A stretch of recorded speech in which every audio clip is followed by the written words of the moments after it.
সম্মান তা তো আল্লাহর হাতে। যাকে তিনি সম্মান দিতে চান দুনিয়ার কোনো শক্তিই তাকে অসম্মান করতে পারে না। একদিন উত্তেজনার মুহূর্তে একজন রেগে গিয়ে আমাকে বাজে কথা বলল, অপমানজনক ভাষায়। পরে এসে বলল, ভাই দুঃখিত, আপনাকে অপমান করার কোনো ইচ্ছাই ছিল না। I said, Do I look bananas?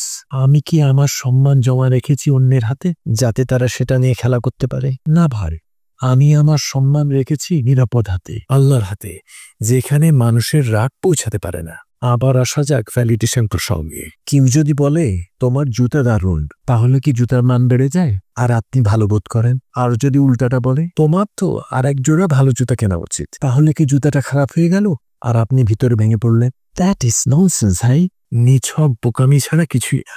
একটা কণ্ঠস্বর আপনাকে উপরে তোলে আর একটা টেনে নামায় নিচে, তবু আপনার জুতা কিছুই বদলায় না। তাহলে কেন আপনার ভেতরটা এত কেঁপে ওঠে অন্যের কথা মতো?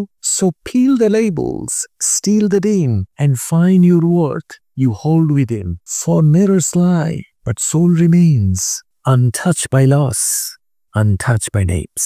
Make it a good day.